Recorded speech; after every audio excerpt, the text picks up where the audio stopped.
Hey, Slater Crusaders. America's the greatest country in the world. Thanks for being here. The George Floyd murder trial, the jury is in deliberations right now as we speak. They could come out today with their verdict. The O.J. Simpson jury took only 4 hours to make their decision. All the lawyers were ready to go on vacation, thinking it would take a long time before them to make a decision. It took them 4 hours, or it could take them, until the end of the week. We don't know. In this segment, I want to share with you the number one thing that the jury must consider, that the mainstream media has completely ignored this entire time. I haven't heard this mentioned one time. And it's not only a thing that matters, it's all that matters. It's the only thing that matters. The judge gave the jury 14 pages of jury instructions. And what I want to share with you is on page 9. No one's talking about page 9. Have you heard anyone mention page 9? It all comes down to page 9. If Derek Chauvin is found not guilty, it will be because of page 9. And no one will have any idea what page 9 is except for you. And that's what we're going to talk about in this segment. The next segment, we're going to talk about crazy Congresswoman Maxine Waters and how she almost caused a mistrial. And I got some examples of jury intimidation that have already taken place. And it's going to be an ugly time for the next few weeks in our country. There's no doubt about it. So we'll give you the true story on that coming up next. But we have to start first about page 9. It trumps all else. It's all that matters. So make sure everyone's on the same page. Jury officially in deliberation right now. Again, could be today, could last all week. Right before they went in, the judge read and also handed them written instructions, 14 pages. On my radio show today, we're going to go into great detail of these jury instructions. It's going to take hours to do. We'll probably take the whole show doing this. So that's why we can't do it here. But we're going to go over the exact definitions of all the words, right? What is the exact definition of bodily harm? Well, what is substantial bodily harm, right? We have bodily harm and substantial bodily harm. What are the differences between those two things? What is the exact legal definition of to cause death? Because that's in a lot of the charges, to cause death. What does that really mean? These instructions go into great lengths to define these terms very specifically. And the jury has to look at the 3 charges that are laid out: second-degree murder, third-degree murder, second-degree manslaughter. And each of those are different, right? And each of those charges have different elements, they call them, elements that need to be met. And if it doesn't meet all of them, then you're not guilty. Obviously, innocent until proven guilty. The whole thing's very detailed, all these jury instructions. I share this for 2 reasons. First, no one in the media is going to look at these jury instructions and talk about what the law actually says. It's all about how I feel, and it's all about how you feel. It's all about inflaming, not informing. Not a single activist, and I can guarantee you this, not a single activist who is certain that Derek Chauvin is guilty and should spend the rest of his life behind bars, if he's acquitted, or even just given the lowest charge of manslaughter, not a single activist will say, wow, what did I miss? What information did I not hear or not see? Or there must be some perspective or some information that was released in the trial that I never got, because I can't quite make sense of this. No. There will be no self-reflection or desire for deeper understanding of why the jury made that decision. It's not going to be none of that. Instead, everyone's just going to go to the easiest thought they have, which is, oh, that's racist. That person's racist, the jury's racist, the system's racist, the justice system's racist, everyone's racist. I'm not wrong. I know what I saw with my own eyes. It was murder, end of story. No other evidence, no other context, nothing else that I need to know. My mind is made up and I'm always right about everything, end of story. Now let's go burn down this Walgreens. That's what the activists are going to say. None of them are going to have any reflection like, oh, wow, what is the definition of second-degree murder actually? Why was it not? They're not going to have any of that thought. The jury, they can sit down and talk about and deliberate. They saw all the evidence. They can go through all the instructions, the rubric, but the people don't. We just go based off of instinct and media portrayal. And that's a big problem. There's a major disconnect there between the jury and the media and activists. Right? Second reason I bring this up. Page 9. Okay, so here's what it is. After it goes through all the details of defining words and what the charges are and the definitions of all the charges, it says this on page 9. It's titled Defense, Authorized Use of Force by a Police Officer. And here it is, page 9. No crime is committed if a police officer's actions were justified by the police officer's use of reasonable force in the line of duty in effecting a lawful arrest or preventing an escape from custody. Let me read it a little bit more. We don't have it up on the screen here, but let me read a little bit more of this. To determine if the actions of the police officer were reasonable, you must look at those facts which a reasonable officer in the same situation would have known at the precise moment the officer acted with force. The precise moment. You must decide whether the officer's actions were objectively reasonable in light of the totality of the facts and circumstances confronting the officer, and without regard to the officer's own subjective state of mind, intentions, or motivations. The defendant, Derek Chauvin, is not guilty of a crime if he used force as authorized by law. Amazing. No crime is committed, it says. No crime. So it just goes through all the like second-degree murder, third-degree murder, second-degree manslaughter. Here's what all of them are. But then at the end, after that, it says, well, hold on. Forget all that, because no crime is committed if it's done in executing a lawful arrest or preventing an escape from custody. So the real question is, was what Derek Chauvin did reasonable force? Did the defense, did his lawyers prove that this was normal police protocol? 3 officers on top of the suspect's body. I mean, there were 3. They all clearly knew what to do, right? All 3 of these officers were doing a thing. They knew the protocol, the process. This is from the Minneapolis Police Training Handbook. Right? Check this out here. There's a bunch of this here. I'm just going to condense it to 2 pictures that you just need to know. This is from, again, their Minneapolis Police Handbook. Neck restraints and chokeholds. So that talks about a chokehold. It says we don't do that anymore. It's a deadly force option, right? That is where you are putting pressure on their trachea or airway. Instead, do the neck restraint. It's a non-deadly force option.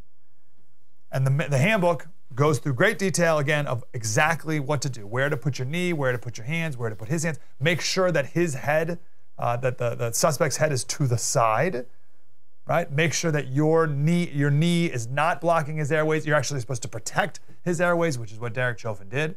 This is in the category of the police training as non-deadly force. And it says that you're to do this and to hold the suspect on the ground so that he can't hurt himself anymore. And George Floyd was just banging his head on the glass before they got him on the ground. This next picture here is, again, from the Minneapolis Police Handbook, showing you exactly how it should be done. And that is indeed exactly what those 3 officers did. One of the officers, Thomas Lane, during all this, he asked Chauvin if they should roll George Floyd on his side because he stopped moving. And Chauvin said, no, we're going to leave him here. And Lane thought, yeah, that makes sense, because a person can be OD'd or passing out 1 minute, but then come back to and be extra aggressive afterwards. So you can't take that chance. The training says, wait for the paramedics to arrive, which is exactly what they did. The prosecution's expert, not the defense expert, the prosecution's expert, the former LAPD officer, said the exact same thing. He said that someone can pass out and then come back to and become extra aggressive. The prosecution's expert said someone, even if they're handcuffed, can be a danger to themselves and to others. They can kick, fight back, spit, headbutt, run, can even steal an officer's weapon or gun when handcuffed. That was the prosecution's expert who admitted that. So Derek Chauvin did, well, the defense's point was that Derek Chauvin did exactly what he was trained to do. It falls under his lethal use of, or excuse me, justified use of force, reasonable force in the line of duty. Therefore, it says in the jury instructions, no crime is committed. So, we will see. This is it. This is the question. We will see if the jury thought that the defense proved that this was within reasonable police training. And therefore, as the jury instructions say, no crime is committed. Pretty amazing. So you may be thinking, well, hold on, Slater, this is crazy. Why not get off of him when he stopped moving? Why not get off of him when he stopped moving? Well, a couple of reasons. And the defense talked about this. Not only, again, the prosecution's expert says that someone can come back too and they can fight back and all this stuff, but that prosecution expert also admitted that a crowd of people can be very dangerous for the officers. And that's something else that needs to be taken into consideration, right? And that's why it goes on page 9. It says, in light of the totality of the facts and circumstances confronting the officer. So you have to look at the precise moment, the totality of the facts that the officer is experiencing at that very moment. And at that moment, there was a crowd of people around him. There was a park police officer who, his job was, he was told to stand with the person who was in the car with George Floyd and just sort of keep an eye on that situation. He testified. And he said that the crowd was becoming very aggressive and that he feared for the officer's safety at certain points in the encounter. Therefore, the defense says it's not safe for the officers to change their positions at all. We wait until the medics arrive. That's the defense argument. And that's exactly what he did, because that's exactly what their training tells them to do. That's page 9. So we can go over every detail of each charge. But the true story is, he's a police officer. It was a lawful arrest. George Floyd was resisting. And can the officer, can Derek Chauvin, could any officer be held accountable for the death of a suspect who was on fentanyl with an enlarged heart during the process of a lawful arrest? By the book. And then the bigger question that I think jurors will be faced with is, would you have done any better? Would you have acted any differently? Especially if this is how you were trained to do it. The jury will decide. They'll be faced with that question, and then also a question that we're coming up with next about jury intimidation. What happens if they do decide to acquit Derek Chauvin? What will happen to them? What will happen to their families? That's where we'll talk about Maxine Waters and others coming up next. True story. Mike Slater. Spread the word.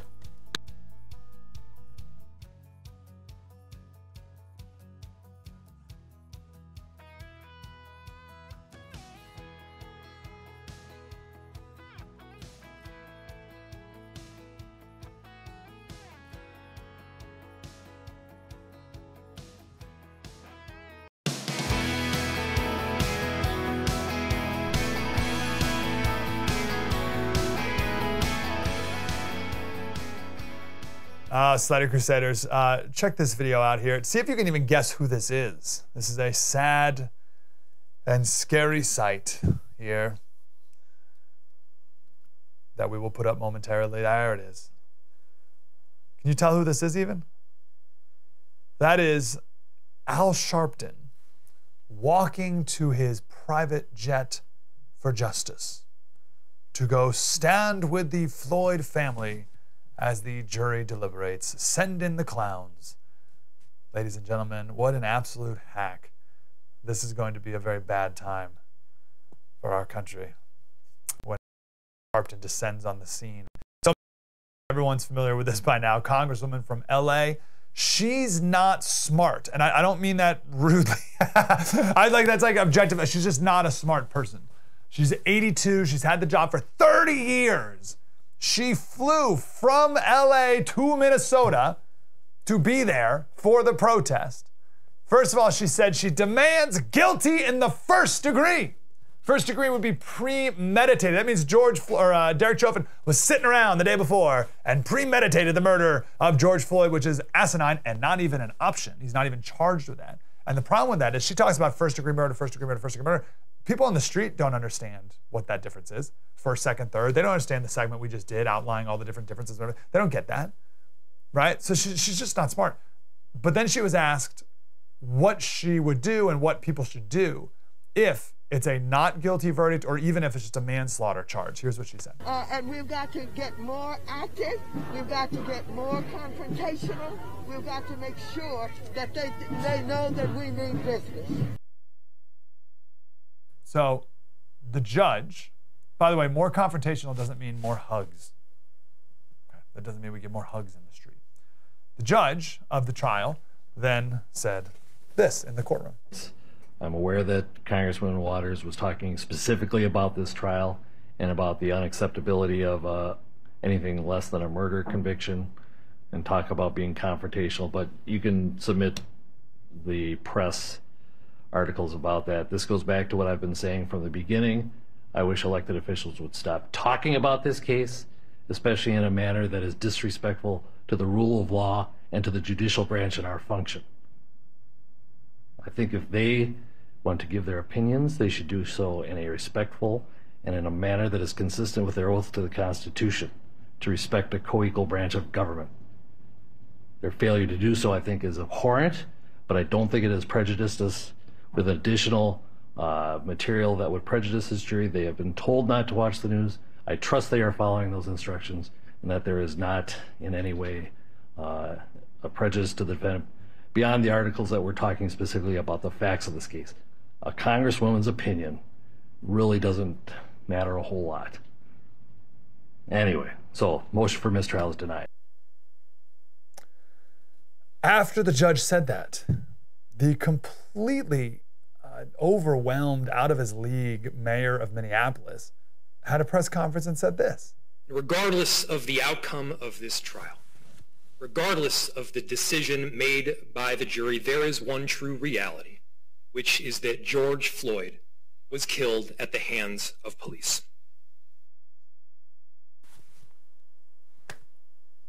What in the world?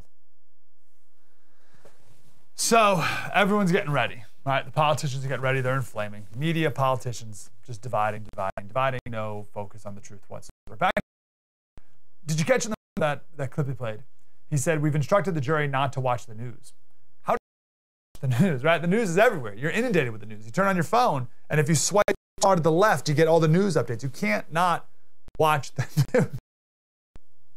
I do agree that the opinion of a congresswoman doesn't matter a whole lot, right? Especially Maxine Waters. This level of intimidation. Check out these pictures here. This is the house of one of the experts that the defense called up in trial. He lives in Santa Rosa, California. He's up in Northern California. His home was sprayed with animal blood, and of course, a pig's head was thrown on the front door, which is a nice touch.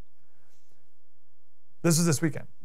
Now, the thing is, he doesn't live there. Or I should put it like this. He used to own it. He doesn't own it anymore. So the current owners of that house called 911 at 3 in the morning. There's all these people outside spraying blood on our house, and they have no idea. They didn't know that Barry Broad owned the house before them or whatever. They have no idea what's going on here. How about that for some jury intimidation? I don't even know why you would want to be a juror member in this case. Check this story out. There's an investigative reporter at a local news station in Utah. Back it up just a second. Do you remember Kyle Rittenhouse? Remember that name? So this is during Kenosha, Wisconsin. This was the Jacob Blake shooting, right? Another completely justified shooting by police. Jacob Blake, we don't have time to go on the whole thing, but Jacob Blake was the guy we were told he just pulled over to break up a fight, and then police came over and just shot him 9 times in the back or 6 times in the back. No, he raped this woman. He was back at her house. He stole her car keys. She called the police for protection. They had kids together. Her kids were in the back of her car. He was going to kidnap the children. And police came and got in a fight, and he got in the car, and he had a knife, and the police shot him. Right? There's like way more to that story, even, of course, than the media ever told you to. But anyway, there were all these riots and everything. I don't really know what happened with Kyle Rittenhouse. I haven't really followed this story too much, but he was 17 at the time. He brought some sort of rifle to the protest. He ended up shooting and killing 2 people, injured another. His trial's in November, so we'll save that before we go into greater detail there. But check out this quote from a local investigative reporter in Utah. He tweeted this. He actually deleted the tweet, but we got it. A Utah paramedic donated to the defense fund of Kyle Rittenhouse. It was first reported in The Guardian this morning. Rittenhouse is accused of killing 2 protesters in Kenosha. I tried to get the paramedic side of things. See the story tonight at 10. And they showed a picture of him knocking on the paramedic's door. That's not investigative journalism. That is stalking and harassment and intimidation. The jurors are going to experience that exact same thing. By the way, do you know how much that random paramedic donated to the defense fund? $10. He donated $10 to the defense fund. Or as the reporter put it, caught donating. He was caught donating. I share those stories because the jurors must know that if they find Derek Chauvin not guilty, the media will be all over them. The media will not stop until they find each and every one of those jurors, and then the activists will take it from there. And it may not stop with a pig's head. I don't know how the jury could not be intimidated. I don't know what it's like to be in a jury deliberation room. We had someone call on my radio show the other day who was on a murder trial here in San Diego, and he said that the jury did a really good job of putting passions aside, going through the instructions properly and doing it the right way. And maybe that was true in his case. I don't know if that can be true in this case. I don't know if you're in that jury deliberation room how blocked off from the world you can really be. Maybe there's something magical that happens when you get inside that deliberation room and you really only focus on the facts and you let the cards fall where they may. Maybe. Or is it just weighing on you constantly that if I do something that the activist, that Al Sharpton on his private jet doesn't like, is my family going to be killed or harassed at the very least? I don't know. In the back of their mind, do they know that Antifa, would you? If you were on the jury, in the back of your mind, would you know that the crazy Antifa people or Black Lives Matter activists will find out where you live and potentially kill you? I'm not saying that's what's going to happen to this jury, but that's a very rational thought for a jury member to have. It's got to go through their head, no? And the media is doing their part to inflame this. This was just the other day on CBS. I know that the jury is partially sequestered right now, meaning that they're not allowed to have their phones or check their devices while in court, but they're in a break now, which would be a period when they could check, they would have access to their devices. Do you have any sense from covering this from the beginning, from being in the courtroom on a couple of days, whether the jury is aware of the powder keg and the significance around this trial, or the eyes of the world, the larger meaning of what's at stake here in court? Oh, the eyes of the world. That's a powder keg. The larger meaning. Are you aware of the larger meaning? What's at stake here with this trial? Isn't that amazing? This one's even worse. This was ABC News in the very beginning of the trial. We did a whole segment on this. It's just the short of it. And of course, we have no idea over the course of this trial how much race will be brought up, how much the conversation that ensued in this country and really around the world after this. But there's no question that's the lens through which so many people are watching this unfold. Definitely about race. And I don't have to tell you, David, that this case is so much bigger than what happened 10 months ago in the corner of 38th and Chicago in Minneapolis. On its face, Derek Chauvin is on trial for sure. But for many Americans, this nation is on trial. Our criminal justice system is on trial. And for many, especially black people, this is about black and white. This is about justice for people who aren't specifically involved in this case. This is about justice for Eric Gardner and Breonna Taylor and Daniel Prude and on and on and on, the countless black people who have been killed by police in this country with very little repercussions or punishment. Oh, that is so brutal.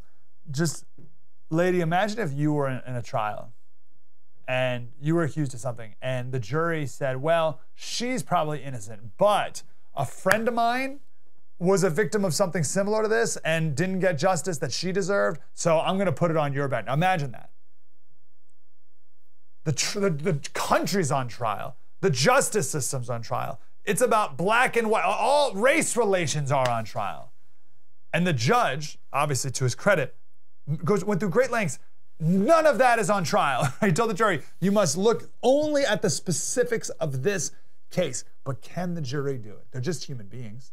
Can they do it? Can they just look at this one specific case? Or are they going to put the justice system on trial? Is Breonna Taylor going to be in their minds? Is Michael Brown going to be on their minds? It is, and the answer should be no, but again, we're human beings. It is wildly irresponsible what the media has done these last few months, but definitely during this trial, to not properly inform the American people as to what's happened in this trial. Agree with it or not, right? What's happening in the trial, right? But the media has not presented what's happened and what's been presented so that people could be prepared for what's to come, right? In the first segment, we talked about page 9, right? No one in the media is talking about page 9. So when Derek Chauvin is found not guilty, people are going to freak out and they're going to have no understanding of what information was presented at the trial. You with me? People will have no clue about what page 9 says. People will have no clue about what this other defense expert said and what the prosecution expert said and about this other thing and this thing and that thing. They'll have no idea. The media never shared that information. I would watch some of the trial and I'd be like, oh, wow, that's an amazing moment that happened. And I wouldn't read about it anyway. I'd even read like recaps. Like on MSNBC, they do a recap of all the things that happened that day. And they wouldn't include the thing that happened that is the most noteworthy thing that happened. They've done a horrific job, an intentionally bad job, because all they want people to do is feel. They just want people to feel. No one thinks anymore. We only feel. You know, we've talked before about how 44% of liberals think that think that police kill over 1,000 unarmed black men a year. 44% of liberals think that police kill over 1,000 unarmed black men a year. The answer is 13. Right, so even that ABC News anchor, she says, oh, the countless black people killed. It's 250. 250 black people are killed every year by police officers. About 250. A little under that most years. About 250, though. Unarmed black men, it's 13. Okay? Sometimes it's around 20, something like that. 2019, it was 13 people. Okay? But half of liberals in the country think it's over 1,000.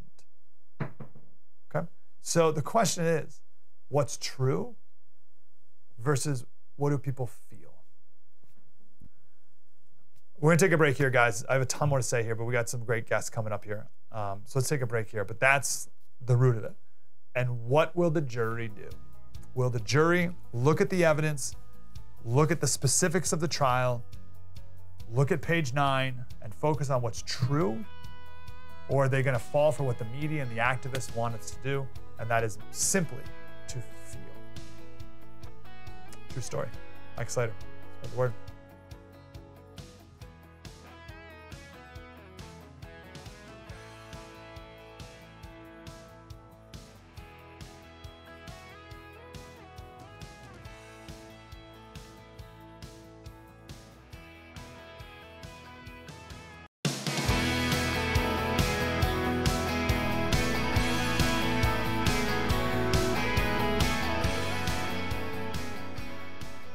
Hey, Slater Crusaders. Here at The First, we don't get distracted. Isn't it an amazing thing in the media that there'll be a big story for a week, maybe 2, max, right? It's the big, big story, like immigration was recently. Huge, big story. Even the mainstream media got in on it. And now it's just gone. Now no one talks about it anymore. It's disappeared. Not a big deal. And I think our brains think, oh, it must be solved. Problem solved. No. Way worse. Nothing changed at the border. If anything, it's getting worse. We're just not talking about it anymore. Isn't that amazing how easy we are to be distracted about that stuff? From last February, 2020 to this February, number of border crossings up 175%. From last March to this previous March, up 400% and growing. This is Trump yesterday on the border issue. You have really some unbelievably dangerous people coming into our country. They're not vetted. You talk about COVID. You talk about all of that's one thing, but they're not vetted from a criminal standpoint. So we have murderers and rapists coming into our country, and they're just walking in. And just to finalize it, we have people from Yemen and the Middle East coming in, and they're coming in at numbers. Now, they can't come in through the airports. They can't get on a plane. And we had the policy, the ban. We had a ban, which was a great thing from very dangerous countries. They're ending the ban. They've already ended it.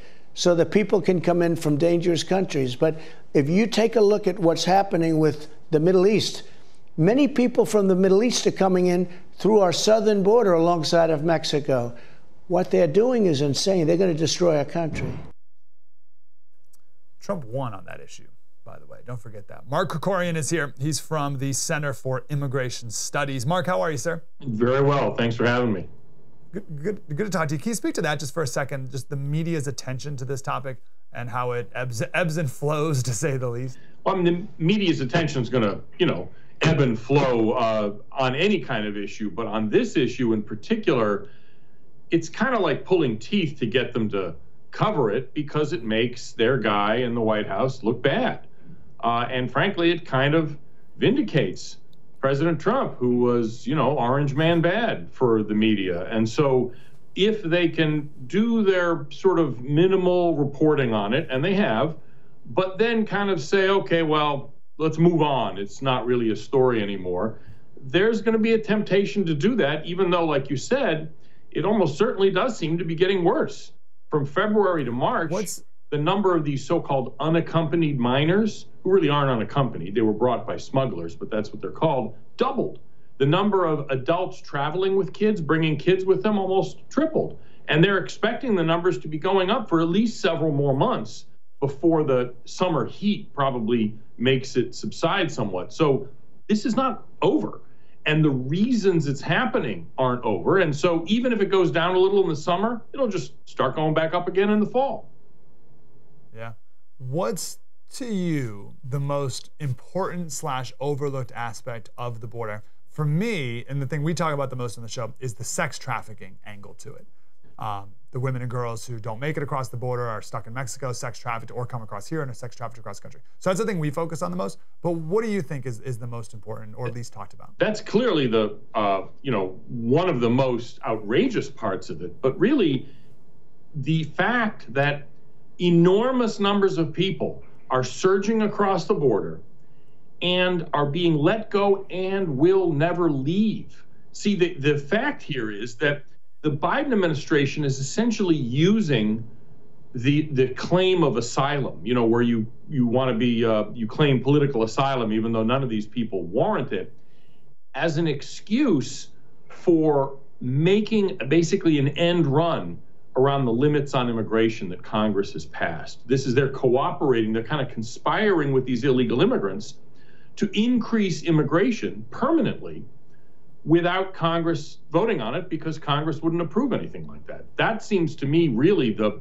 bottom line of what's going on at the border.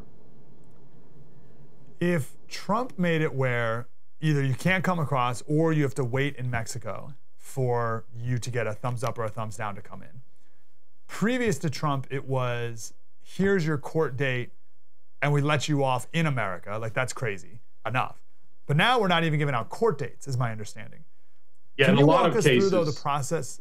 Yeah, in a lot of cases, there's so many people, they're not giving court dates out. They just can't. I mean, they literally are overwhelmed.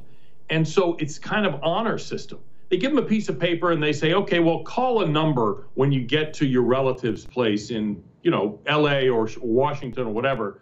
Call this number and check in. With ICE, in order to have a deportation hearing. Well, who the heck is going to do that? It's insanity. No one. I remember Trump talking about that a lot during the debates and stuff. I think he said something like, you'd have to be the stupidest immigrant ever or something to do that. But numbers on how many people do that? Does anyone actually call and volunteer to have a deportation hearing? Yeah. Or how many people come back to the one that's set? Yeah, that's a good point. I actually don't know how many of the people who were not given that, it's called a notice to appear. That's unprecedented, so we don't know. But we do have some stats on people who showed up at the border and then said the magic words about asylum. They're coached about what to say by their smugglers. And the bar for the initial screening interview is very low. So they say, I fear the gangs, or they did something or whatever. And they say, okay, you passed the screening interview. But what that means is you were released back in the old days in order to apply for asylum. half the people they let go never bothered even to do that paperwork. Of the other half, a lot of them did show up. The president exaggerated a little. The issue, though, is most of them were turned down after their hearings, and then nothing happened. They just stayed. So almost no one at the end of that process, if they lose, actually leaves. That's the number that matters, and that's the number that's not zero, but it's pretty close to zero. Yeah, whoa. Okay, let me ask you another number. Do we have any idea? So right now in San Diego, and I know in Dallas and Long Beach, and I'm sure other convention centers, they're full of kids, these unaccompanied kids. So San Diego, we have, I think it was up to 1,500, but I think it's like 500 or 600 girls, 13 to 17-year-old girls. And then they take that time to find relatives or someone to put them with. Does the government do any welfare checks after that fact? Or are they just like, oh, here's someone you know, right? And like, we think you know, and you're with them. And they could be a drug trafficker and sex trafficker too. / do we know how many of those kids just end up in the foster care system, which is already strained enough? There's no systematic follow-up once they place these people with sponsors. Now, most of the time, the sponsors are relatives. In fact, the majority are their illegal immigrant parents who are paying smugglers to bring their kids here. And basically, Biden is helping them unify their families illegally in the United States. But there is no follow-up. And in fact, before, when this happened under Obama, they didn't even do vetting particularly well. They're trying to do a little better now, but not that well. There were kids who ended up, teenagers, who ended up basically as forced labor on farms and other things. And, you know, some of this, at least one of those instances came to light. But, yeah, there's no follow-up. How could they do it? Who would do the follow-up? There's too much. Sure. The scale is too large to be able to do that kind of checking. And it's only getting worse. Mark Corcoran, I've enjoyed talking to you. I hope we can do it again, sir. Anytime. Thank you. Thanks for keeping this in the front of our minds, because it's incredibly important, obviously, from the Center for Immigration Studies. Coming up next, we have a former university president who is speaking out against, we'll call it crybaby culture at our college campuses. We'll do that coming up next. Spread the word.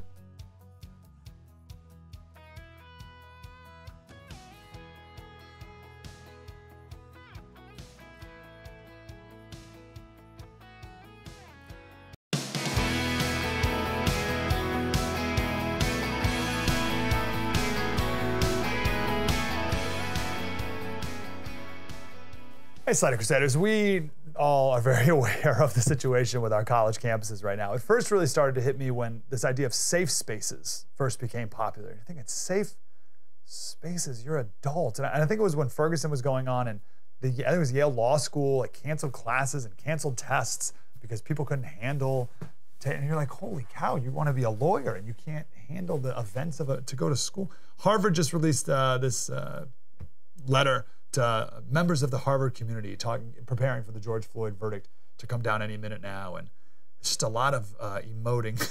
So to talk about this and how we can indeed grow up is the author of a new book called Grow Up. Life Isn't Safe, but It's Good. He's the president emeritus of Oklahoma Wesleyan University, Dr. Everett Piper. Dr. Piper, how are you, sir? I'm doing great. Honored to be on your show. Thanks for having me on.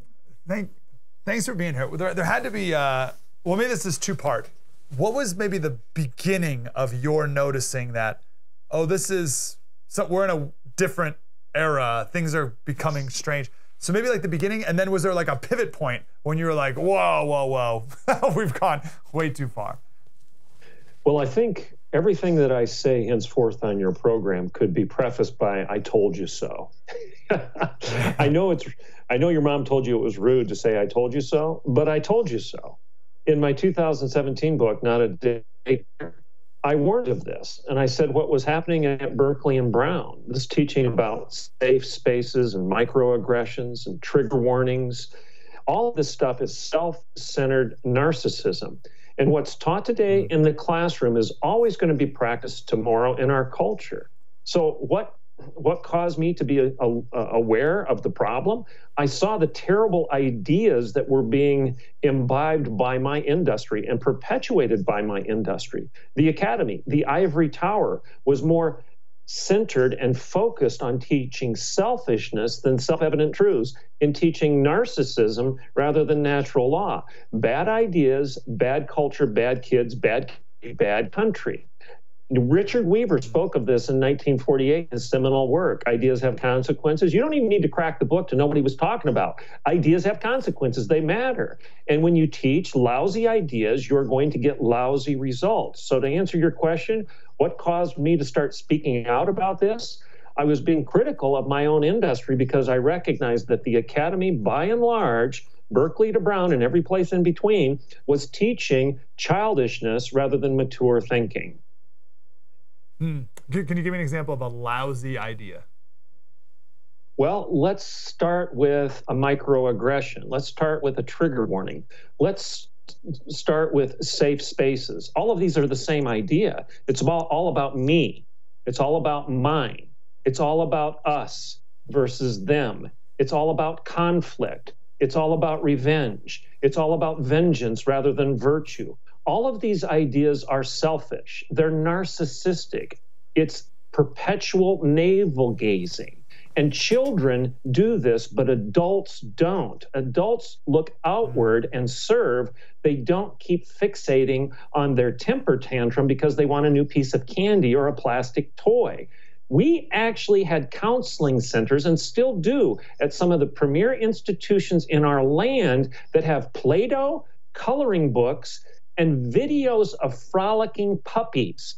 There's an institution in the East, the Northeast of the United States, a college and university that brought in a small herd of baby goats during finals week so that the students could pet the goats to soothe their anxieties as they prepared for their tests. Are these good ideas? I certainly hope that most of us could agree that they're not. All right, that's absurd. Professor, let me, devil's advocate, Professor, devil's advocate. Sir, I hear you mocking people with, you're mocking mental health and people's need to feel comfort and safe in a community. How could you put people in such harm's way? Okay, let's talk about tolerance versus love. Because when you ask that question, the first word that comes to my mind is the word tolerance, because it's been elevated to our culture's highest virtue.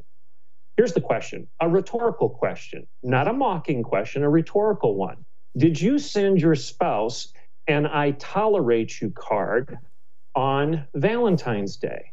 I certainly hope not, because it wouldn't have ended well. Tolerance is an inferior virtue. Tolerance doesn't say I love you. It doesn't even say I like you. It says I will tolerate you. Go do what you want. Christian charity, love, is a superior virtue. It says I care deeply about you enough to stand in your way and tell you to stop. So when I confront my son and tell him to stop putting his hand on the stove, it's because I love him and I won't tolerate foolishness. When I confront my dog and tell it to stay out of the road, it's because I love my dog and I don't want it to get killed. Tolerance is an inferior virtue because it produces enablement. And enabling somebody to do something that harms them, harms their body, harms their soul, and harms their culture is not the loving thing to do. So confrontation is not mockery. In fact, I would argue that confronting someone who's wrong is the loving thing to do. And that's biblical. We're told in Scripture, as iron sharpens iron, let one man sharpen another. Your coach told you this, no pain, no gain. You know, if you're a musician, that your instructor told you, you've got to go through the hard work of practicing or you'll never perform. This is just a principle of life. Discipline is synonymous with love. It's not antithetical to it. Amen. What cultural force would you say occurred, or maybe a political one, that led us to, what was the precursor to the narcissism and selfishness that we have today? It was a shift from modernity to postmodernity. We live in a postmodern world right now. And in postmodernity, there's no objective standard of truth any longer. There's nothing that serves as the measuring rod outside of those things being measured. We become the measuring rod unto ourselves. The Constitution is irrelevant. The Declaration of Independence is irrelevant. The Magna Carta is irrelevant. Biblical truth and revelation, that's irrelevant. Nothing matters anymore other than your opinions and your feelings. We even are at the point where some professors at some institutions are saying that 2 + 2 = 4, and an objective response to mathematics is nothing but the product of white privilege. Are we out of our minds? Going to design an airplane on the basis of your opinion, or are you going to use a mathematical formula that's objectively true? I sure hope so, because if you're designing the airplane on the basis of your opinion and your feelings rather than mathematics, tell me which one it is, because it ain't going to fly. I don't want to get in it, nor do you. We've got to grow up and recognize that you pursue truth. You don't prop up opinions. Dr. Piper, I hate we have to run. I have a ton more questions, including what do we do about it, but that is in your book, so I want everyone to go buy the book right now. Grow Up, Life Isn't Safe, but It's Good. Professor, and Doctor, I'm glad you're out there, and I'm glad you're leading these children in the right direction. I'm grateful. Thank you so much. You can get the book on Amazon.com or any other online bookstore. Yes, and we will. Grow Up, Life Isn't Safe, but It's Good. True story. Mike Slater. See you tomorrow. Spread the word.